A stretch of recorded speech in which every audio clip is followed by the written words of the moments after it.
पढ़ाने में जो अयोग्य हैं अर्थात मूर्ख हैं, उनके लक्षण के पश्चात आज का विषय विद्यार्थियों के कैसे लक्षण होने चाहिए। यह भी स्वामी दयानंद सरस्वती जी ने सत्यार्थ प्रकाश के चतुर्थ समुल्लास में समझाया है, जो विदुर प्रजागर के श्लोक से लिए गए हैं। आलस्यम मदमाहौ च चापल्यम गौष्ठीरेव च स्तब्धता चाभिमानित्यं तथा त्यागित्ययमेव च एतेव सप्तदोषास्यु सदा वृथा विद्यार्थिनां मतः। यह एक श्लोक।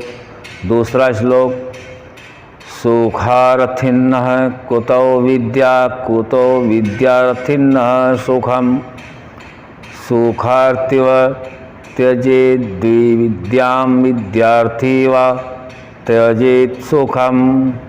यह भी विदुर प्रजागर के श्लोक हैं।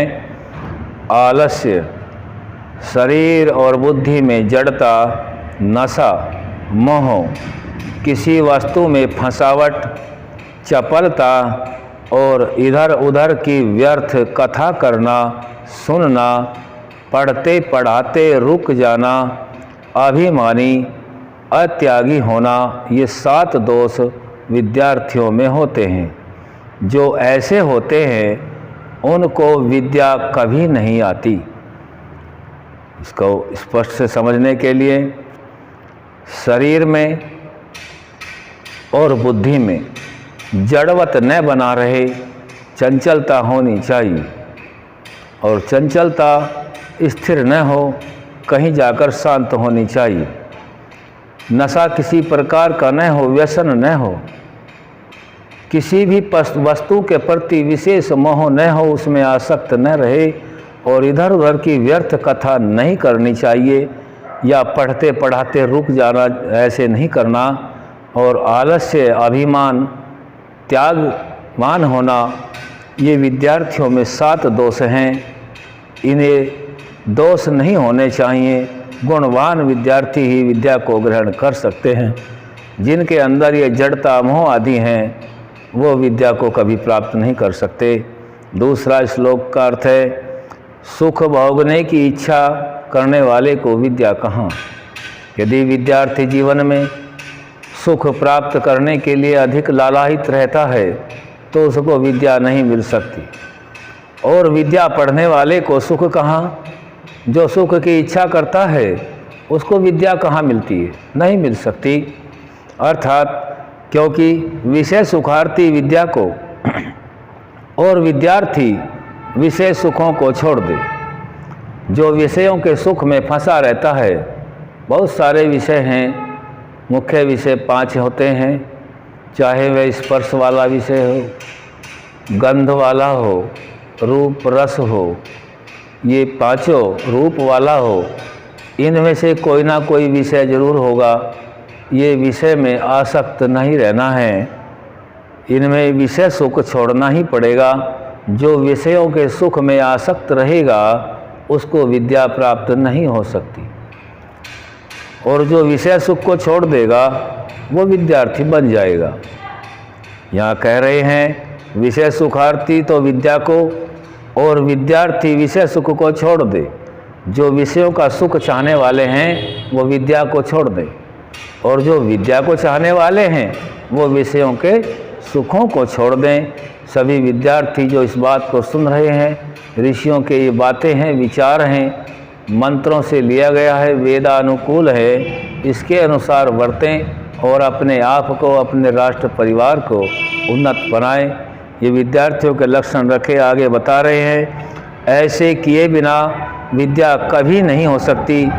तो कैसे होती है विद्या? ऐसे को होती है जैसे सत्यरतानां सततं दान्तानामुद्धरेतसां ब्रह्मचर्यं दहेद्राजन सर्व पापान्युपासितम। इसका अर्थ है जो सदा सत्याचार में प्रवृत्त, जितेंद्रिय, और जिनका वीर्य अधः स्खलित कभी न हो, उन्हीं का ब्रह्मचर्य सच्चा और वे ही विद्वान होते हैं। इसलिए शुभ लक्षण युक्त अध्यापक और विद्यार्थियों को होना चाहिए। अध्यापक लोग ऐसा यत्न किया करें जिससे विद्यार्थी लोग सत्यवादी, सत्यमानी, सत्यकारी, सभ्यता, जितेंद्रिय, सुशीलता, शुभ गुण युक्त शरीर और आत्मा का पूर्ण बल बढ़ा के समग्र वेदादि शास्त्रों में विद्वान हों। सदा उनकी कुचेष्टा छुड़ाने में और विद्या पढ़ाने में चेष्टा किया करें और विद्यार्थी लोग सदा जितेंद्रिय, शांत, पढ़ाने हारों में प्रेम, विचारशील, परिश्रमी होकर ऐसा पुरुषार्थ करें जिससे पूर्ण विद्या, पूर्ण आयु, परिपूर्ण धर्म और पुरुषार्थ करना आ जाए इत्यादि ब्राह्मण वर्णों के काम हैं। क्षत्रियों का कर्म राजधर्म में कहा जाएगा।